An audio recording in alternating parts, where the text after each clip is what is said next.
तो नमस्कार दोस्तों आज मैं बात करूंगा हड़प्पन सिविलाइजेशन के बारे में। अगर प्री हिस्ट्री में हड़प्पन सिविलाइजेशन टॉपिक को निगलेक्ट किया जाए तो प्री हिस्ट्री इसके बिना इम्परफेक्ट है। दोस्तों हड़प्पन सिविलाइजेशन में जो सबसे पहले एक्सक्यूशन कब हुई थी, उसको कब डिस्कवर किया गया था, सबसे पहले कौन वहाँ पे गया था, इसके बारे में मैं आज आपको सभी जानकारी दूंगा। अगर बात की जाए कि सबसे पहले वहाँ पे कौन गया था तो चार्ल्स मैसन इन 1826 1826 में जब चार्ल्स मैसन ईस्ट इंडिया कंपनी की आर्मी का एक जवान था, वो एडवेंचरर था, तो उसने ईस्ट इंग्लिश जो कंपनी थी उसको मतलब छोड़ दिया, उसको डिसर्ट कर दिया, छोड़ दिया, और वो एक एडवेंचरर लवर था। उसके बाद उसने ईस्ट इंडिया कंपनी छोड़ने के बाद हड़प्पा में गया वो, और हड़प्पा में जो मोन्ड्स थे वो इस बात से हैरान था कि ये बड़े बड़े जो मोन्ड्स हैं, मोन्ड्स में दोस्तों हीप या पाइल्स, जो बड़े बड़े ढेर होते हैं। हड़प्पा कहाँ पे है? हड़प्पा पाकिस्तान के, आजकल के जो पाकिस्तान के हम कह सकते हैं रावी रिवर के आसपास बसा हुआ एक साइट है।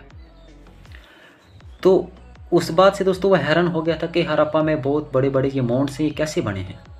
उसने दोस्तों उस वक्त ये कन्विंस्ड कर दिया कि ये हड़प्पा में जो मोन्ड्स हैं ये तब बने होंगे जब अलेक्जेंडर द ग्रेट ने 4th सेंचुरी में, जो कि एक मैसेडोनियन इन्वेडर था, उसने जब इंडिया पे हमला किया था तो उसने किंग पोरस को 4th सेंचुरी में हराया था। उसने उस वक्त ये कन्विंस्ड कर दिया चार्ल्स मैसन ने।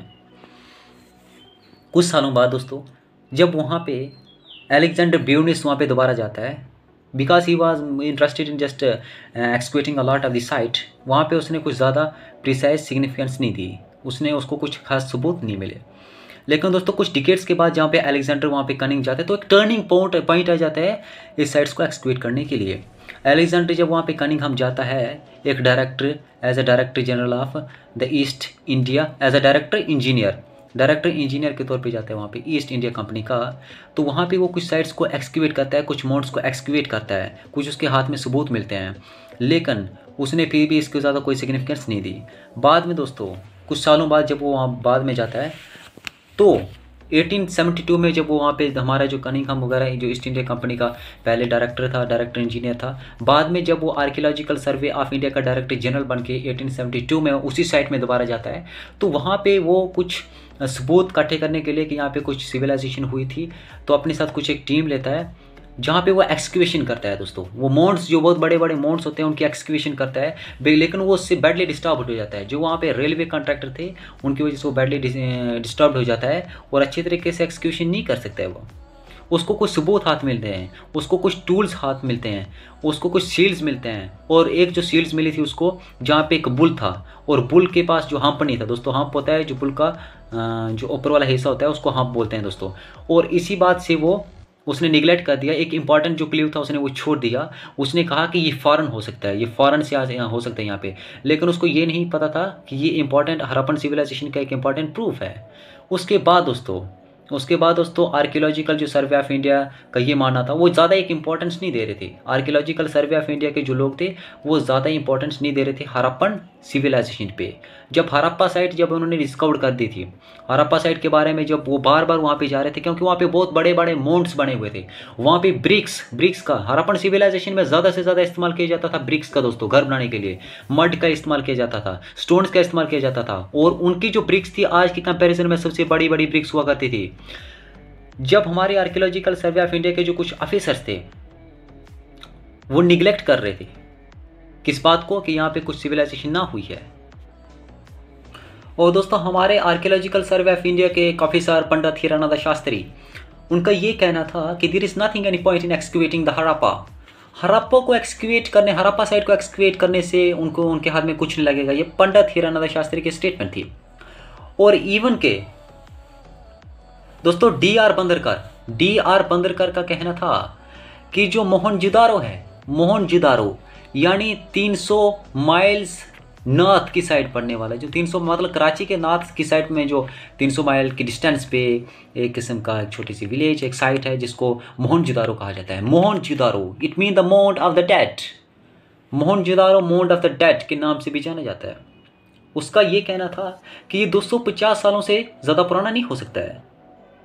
लेकिन दोस्तों इसकी जो हड़प्पन सिविलाइजेशन के बारे में जो डिस्कवरी में जब टर्निंग पॉइंट तब आता है जब हमारे इंडिया इंडिया के जो फेमस आर्कियोलॉजिस्ट आप कह सकते हैं दयाराम सैनी, 1920 में जब उनने हड़प्पा की डिस्कवरी की, वहाँ पे जब एक्सक्यूशन शुरू की, तो उनके हाथ में बहुत ही ज़्यादा टूल्स और बहुत ही ज़्यादा ये पोट्री जो उनके हाथ में लगे। और 1921 में जब मोहनजोदारो की डिस्कवरी R.D. बैनर्जी ने की, वहाँ पे कुछ एक्सक्यूशन की और उनके हाथ में कुछ इंपॉर्टेंट प्रूफ्स मिले दोस्तों। उन साइट्स में बहुत इंपॉर्टेंट प्रूफ्स मिले दोस्तों। और उसके बाद दोस्तों आर्कियोलॉजिकल सर्वे ऑफ इंडिया के जो डायरेक्टर थे तब के जॉन मार्शल, 1924 में उन्होंने फॉर्मल अनाउंसमेंट कर ली कि जो हड़प्पा साइट में उनको हड़प्पा के जो मोड्स हैं उनको कुछ इंपॉर्टेंट प्रूफ्स मिले हैं। ये थी दोस्तों इसकी हिस्ट्री, हड़प्पा सिविलाइजेशन की ये हिस्ट्री थी कि सबसे पहले चार्ल्स मैसन 1826 और एक सेंचुरी उसके बाद आप कह सकते हैं कि 1998 ईयर बाद यानी 98 साल बाद एक फॉर्मल अनाउंसमेंट हो जाती है। एक फॉर्मल अनाउंसमेंट हो जाती है कि यहाँ पे हड़प्पा में सिविलाइजेशन हुई थी। वो हैरान थे कि हड़प्पा में अर्बनाइजेशन कैसे थी, वहाँ पे रोड्स का इस्तेमाल किया जाता था, ट्रेड था, उनकी इकॉनमी कैसी थी, ये ड्रेनेज सिस्टम उनका कैसा एडवांस था, रोड उनके कैसे एडवांस्ड थे, ये स्ट्रीट्स यहाँ पे जो बड़े बड़े कह सकते हैं ग्रेट बाथ, ये बहुत ज़्यादा एडवांस थे उसके उस सिविलाइजेशन के दौरान। और हड़प्पा सिविलाइजेशन का नाम हड़प्पा इसलिए दिया गया था, हम ये नहीं कह सकते दोस्तों कि हड़प्पा सबसे पुरानी साइट थी, लेकिन ये कह सकते हैं कि हड़प्पा सबसे पहले डिस्कवर्ड हुई थी। और आर्कियोलॉजी में एक इम्पॉर्टेंट ये प्रिंसिपल्स होते हैं, एक ये रूल होता है कि जो साइट सबसे पहले डिस्कवर की गई हो तो उसी के नाम से उस कल्चर का नाम दिया जाता है। जैसे हड़प्पन कल्चर, अब हम हड़प्पन कल्चर को ये नहीं कह सकते दोस्तों कि इंडस वैली सिविलाइजेशन को ये नहीं कह सकते that was confined to the Indus river and tributaries. हम ये नहीं कह सकते कि सिर्फ इंडस और उसके ट्रिब्यूटरीज द सरस्वती या the Ghaggar Hakra rivers, it was confined to that, हम इतना नहीं कह सकते हैं। यानी जब बात की जाए इसकी जो लिमिट्स की, जब नॉर्दर्न लिमिट्स की बात की जाए तो हमारे जम्मू डिस्ट्रिक्ट तक ये फैली हुई थी। मैं आपको बता दूं कि इसकी रेंज बहुत दूर तक थी दोस्तों, 6,80,000 स्क्वायर किलोमीटर से लेके 8 लाख स्क्वायर किलोमीटर तक इसकी रेंज थी दोस्तों। ये आजकल के पाकिस्तान के बलूचिस्तान में, आजकल के सिंध में, आजकल के वहाँ पे हड़प्पा में, आजकल के हमारे हिंदुस्तान के गुजरात, आजकल के राजस्थान, आजकल के पंजाब, हरियाणा, आजकल के नॉर्थ वेस्टर्न यूपी में इसके बहुत सारी साइट्स को एक्सक्यूट किया गया है दोस्तों। और आपको मैं एक इंपॉर्टेंट इन्फॉर्मेशन ये दे दूं, हमारे जम्मू कश्मीर में सबसे जो नॉर्दर्न मोस्ट इसकी साइट पाई गई है दैट इज द मांडा एक नॉर्दर्न मोस्ट साइट है। जब साउदर्न मोस्ट साइट की बात की जाती है तो सूरत डिस्ट्रिक्ट गुजरात का, वहाँ पे मालवण एक साइट पाई गई है, मालवण। जब बात की जाती है ईस्टर्न मोस्ट साइट्स की जो इसकी हड़प्पन सिविलाइजेशन में पाई गई थी, इंडस वैली सिविलाइजेशन में पाई गई थी, वो आलमगीरपुर जो नॉर्थ वेस्टर्न कह सकते हैं पार्ट में आता है। आलमगीरपुर जो सहारनपुर डिस्ट्रिक्ट है जो हमारे यूपी का, तो वहाँ पे ये ईस्टर्न मोस्ट साइट है। जब बात की जाए वेस्टर्न मोस्ट साइट की तो वो पाई जाती है दोस्तों पाकिस्तान के मकरन कोस्ट, पाकिस्तान की जो मकरन कोस्ट है दोस्तों, वहाँ पे ये साइट पाई गई है पाकिस्तान की मकरन कोस्ट में। और उस साइट का नाम है सुत का जेंडर जो पाकिस्तान के वेस्टर्न मोस्ट साइट पाई गई है दोस्तों। मैंने आपको बता दिया कि इसकी जो रेंज थी वो 6,80,000 से लेके 8 लाख स्क्वायर किलोमीटर तक थी। आप कह सकते हैं कि यह हड़प्पन वैली सिविलाइजेशन कितनी बड़ी सिविलाइजेशन हुई थी हमारे इंडिया में। और दोस्तों यहाँ तक कि कुछ जो आर्कियोलॉजिस्ट उनका कहना है कि यह हड़प्पन वैली सिविलाइजेशन 2500 साल पहले हुई थी, बल्कि जॉन मार्शल्स का कहना है कि ये 3200 साल पहले हुई थी।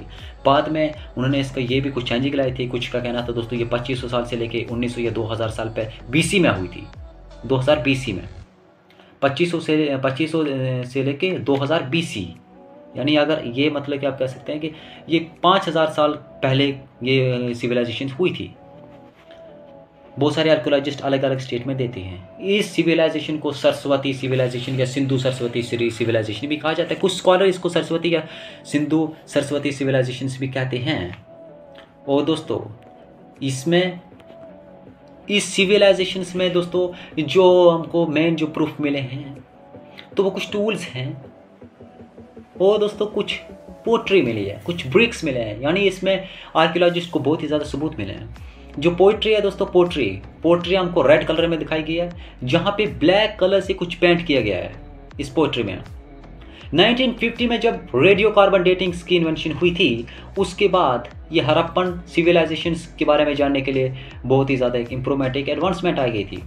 जिसके कारण उन्होंने बहुत सारे जस्टिफाई किए थे प्रूफ्स को कि ये कब हुए थे, रेडियो कार्बन डेटिंग की वजह से।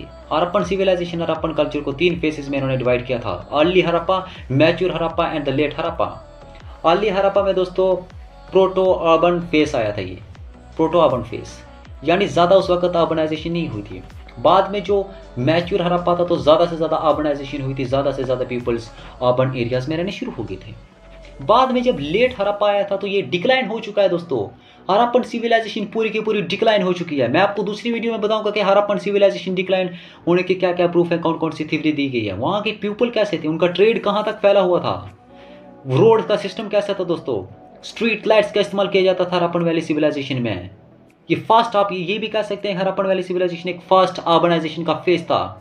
ये थी हड़प्पन वैली सिविलाइजेशन के बारे में जानकारी। आपको कैसे लगी प्लीज़ चैनल को कीजिएगा सब्सक्राइब।